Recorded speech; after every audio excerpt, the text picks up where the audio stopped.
What's up, Ragin Nation? How y'all doing? This is Alex. You watching a Ragin Ronin review, and it's time for a spoiler chat review video. This spoiler chat review will be for Man of Steel. Man of Steel is a movie that I've seen twice already. Once on June 12th, the sneak preview, and once again on June 15th, the following Saturday. Now that I've seen it twice, I've gathered and collected all my thoughts, and I've really taken the time to think about what I've seen. Let's do a spoiler chat. Now, if you haven't seen the movie, stop right now. You don't want to get ruined by anything that I'm going to talk about, so stop the video right now if you haven't seen the movie. If you haven't seen the movie, go and watch the movie. What are you waiting for? But before we talk about Man of Steel, let's talk a little bit about my knowledge and background of Man of Steel, or rather Superman. Now, I don't know anything about what goes on in the Superman comics and the mythos and the lore because I never read the Superman comics. I know that the movie is based off the comics, but I had to compare the movie to something because it is a reboot, and the only thing that I can compare it to is the Richard Donner originals, Superman 1 and 2. Now, a lot of people are saying stop comparing it with the Richard Donner films, but I can't help it. I can't help it because when you watch a sequel, when you watch a reboot, or when you watch a remake, the first thing you're gonna do is compare it with the original. Everybody by default compares it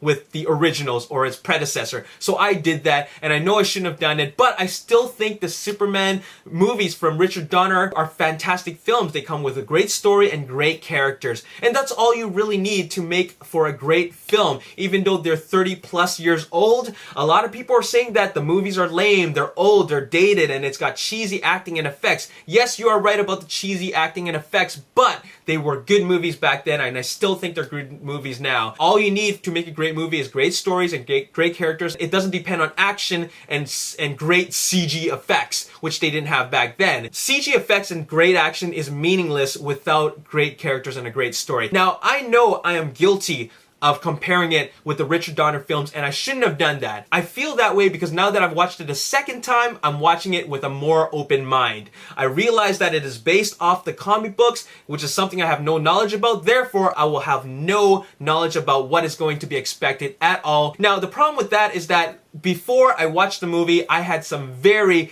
epic sky-high expectations. I know a lot of people, before they watch the movie, they have some sky-high expectations, mainly because it's Zack Snyder, it's Christopher Nolan, and it's David S. Goyer, and we're getting a Man of Steel movie from these people who are involved in the creative process of storytelling in the cinematic format. I never set my expectations this high ever in the history of me being a movie buff. I've set my expectations high for films before, but I've never set them this high. And because of that, maybe I set myself a little bit for disappointment, but not quite. Because it's not that they were not met or were met, but it's that they gave me something that I completely was not prepared for. I didn't know what to expect. It was like hyper violent. It was just a very not as soulful take on the Superman character. Now, I gotta tell you that the second time I watched this movie, it was a lot better for me because I watched it with an open mind and I went in knowing that it's based off the comics, not the Richard Donner films. Now, you can't say that Zack Snyder did not watch the Richard Donner films, but he told himself that I don't want to remake this movie. I don't want to emulate Richard Donner. I want to make my own version of that. And I felt that what I saw was actually a Christopher Nolan movie, half of the movie. He set the foundation for it. He set the tone. He set the atmosphere. And he said, Zack, I'm gonna set it like this. Okay, this is what it's gonna be like. This is your playing field. Now I want you to take care of the rest of the movie. Take care of the action. Take of all the visual aspects of it, and use your style, but on my playing field. That's what I want you to do, Zack. Because that's exactly what we got. We got action in Zack Snyder format, but the storytelling I felt was very Christopher Nolan. I don't have a problem with that. The issue with me is that I didn't expect it. The way I felt about Man of Steel on my first initial viewing was the same way I felt about Batman Begins, and that was a very mixed reaction. I wasn't really sure how I felt. I wasn't sure if I liked it or I didn't like it. And the main reason why is because I was comparing Batman Begins with Tim Burton's version of Batman. And I really, really liked that, but Tim Burton set the tone or set the standard for what a Batman film should be like. Fast forward to 2005, or when Batman Begins came out, Christopher Nolan gave us a completely different version of Batman. He grounded it and he made it more realistic. And it's something I wasn't used to. Because of that, I just felt like my expectations weren't met. Now, after watching the Batman Begins on DVD and also Blu-ray, to this date, I feel that it's the best comic book origins movie of all time. I think it's one of those films where you just have to watch again and again to really, really appreciate it, and that's exactly how I feel about Man of Steel, because I watched Man of Steel twice, and I felt that I liked it more the second time around. Richard Donner set the standard for what a Superman movie should be like. Of course, that's back in the 80s, but so was Tim Burton's film. I still think Richard Donner made a great film. What Christopher Nolan did as a producer was that he changed everything. He changed it to a very dark and very edgier version of itself along with Zack Snyder, and it was something that I felt like I wasn't used to. And that's exactly how I felt with Batman Begins. It's the same type of feeling I got, but like I said before, it's one of those movies that you have to watch again and again to really appreciate, and you like it even more because you see what they're trying to do. You realize that they weren't trying to remake the same movie. They want to do their new updated version of the movie. And I think that if I'm giving the opportunity to watch Man of Steel a couple more times, I will like it even more. Anyways, let's actually talk about the movie. I still stand by what I said. However, now that I've seen it,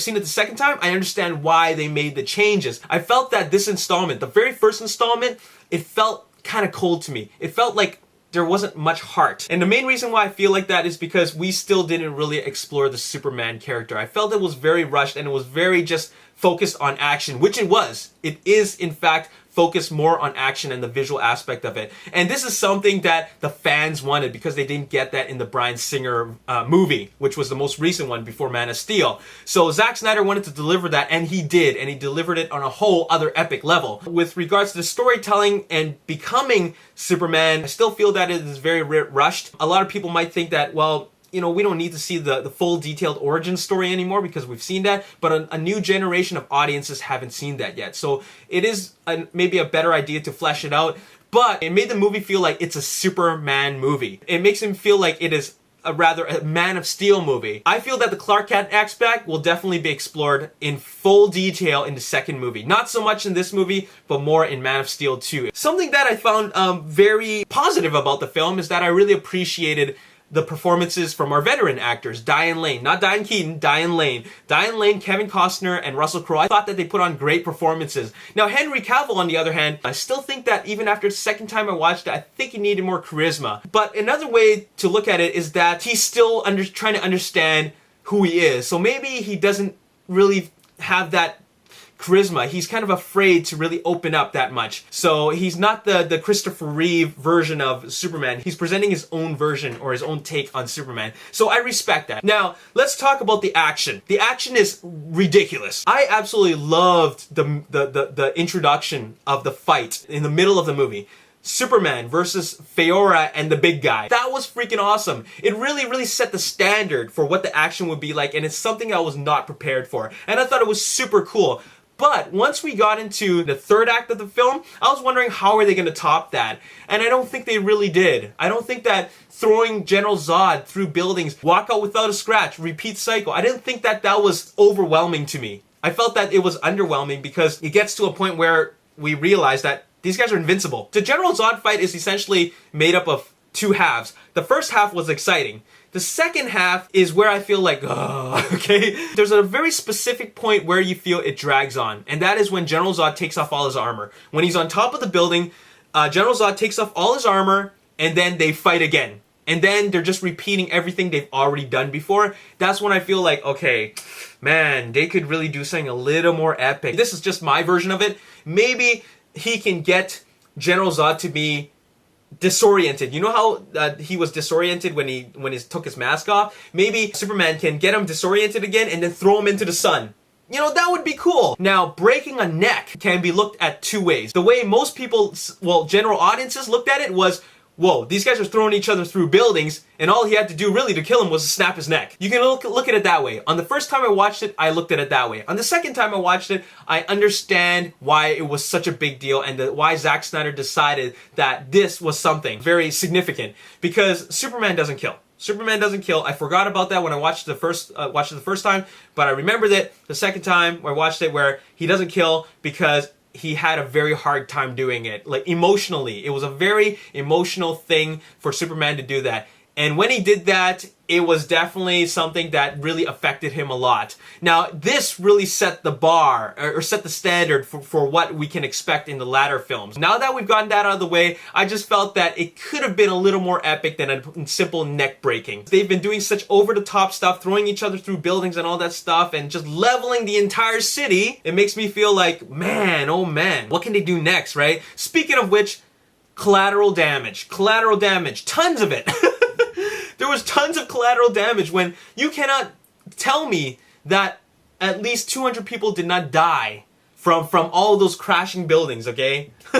For a Superman movie, he sure let a lot of people die. I know at the time it wasn't quite his responsibility to save everybody in one particular city. He was looking for saving, the greater good, saving the entire planet. Remember in my review, I said that I didn't feel any heroism or heroics from Man of Steel. And the main reason why I say that is because, in the Richard Donner films, he had to save people, like a handful of people, and he also had to save Lois Lane at the same time, but he's trying to decide who should he save. Superman never encountered that, okay? Instead, Superman was flying around a alien spaceship fighting tentacles. But anyways, one thing I gotta tell you that I really liked about the scene, my favorite scene in the entire movie is when he was learning to fly. When he was learning to fly, I thought that was really, really cool. It just made me feel that he's having fun with the character. Superman's understanding his most unique ability, and that was the ability to fly. You see him smile, you see him laughing, you see that he's having a hard time figuring it out how to deal with it, and I loved it. I love that scene. I watched it twice, and both times I really enjoyed it. I think that the way Zack Snyder did that was really, really well. Another thing that I gotta talk about is some questions that I have. Maybe you can answer these 4 questions for me. What the heck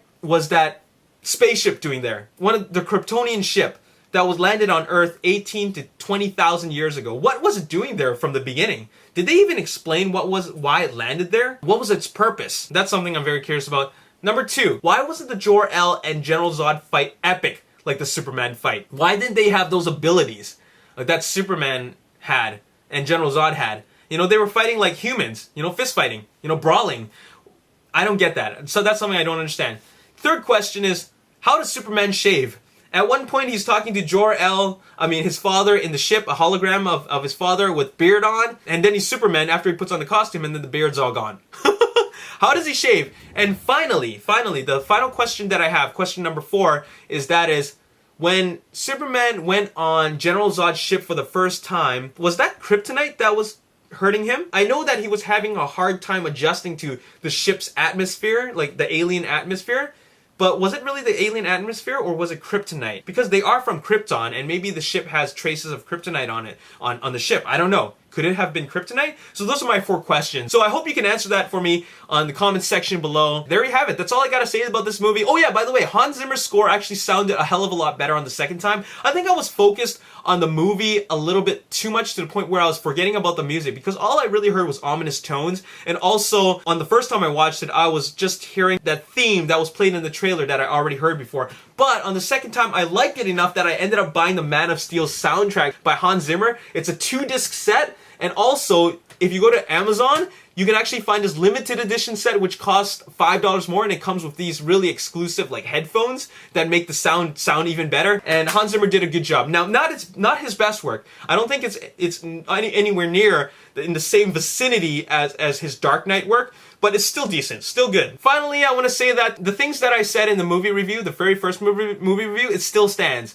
I still feel the same way. I don't think it's a perfect movie in any way. Now, there are a lot of comic book fans that tell me that this movie is a 10 out of 10. You're crazy for saying that it's a 7.5 out of 10. It's a 10 out of 10.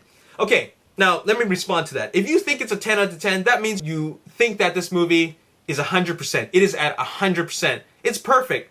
By perfect, you mean that you cannot suggest of any single thing to make it better. You can't think of how you can improve this movie. If you really feel that way, then all the power to you. But I don't think this movie is 100%. I think it's 80%, 8 out of 10. I think that Zack Snyder did an excellent job. I still had some different expectations, but still, at the end of the day, I think it's a great movie. It left me wanting more. I didn't have an empty feeling inside, but I still felt that, there's just some things that I really wanted more of. Anyways, that's all I gotta say in this video. I know it's a rather long video, but I have a lot to talk about with regards to how I really feel about this movie, because as you can see, Rotten Tomatoes had a very, very mixed rating of it, and it's really, really divided. Critics feel that the movie is a bit of okay movie. It's just an okay movie. But the comic book fans love it. Now, I'm in between. I really enjoyed it for what it is. I thought it was entertaining as hell, but I understand why the critics feel this way. But at the end of the day, I give it 8 out of 10. Great performances from the supporting cast. My favorite scene was the flying scene. Great out of this world action. I felt that it just went on a little bit for too long. They could have shortened that down a little bit, but overall, I think it was a fantastic film. 8 out of 10. There you have it. That's all I gotta say in this video. Anything that you want to talk about, let me know in the comment section below and help me answer those 4 questions. Let me review those questions for you. Number 1, what was that Kryptonian ship doing there 18 to 20,000 years ago? Number 2, why wasn't Jor-El and General Zod fighting in Superman epic style? Number 3, how does Superman shave? And number 4, was that kryptonite that was hurting Superman when he was on General Zod's ship for the first time? Let me know in the comments section below. As always, if you enjoyed this video, hit the like button, subscribe to the YouTube channel, like me on Facebook, The Ragin Nation, and also follow me on Twitter at Ragin Nation. My name is Alex Yu, and thanks for watching. I'll see you next time. Peace. Man of Steel 2 is that I want him to just be a character in the background. They introduce him, and he's a billionaire. He's a billionaire, he's got a lot of resources, but you know he's not good, but he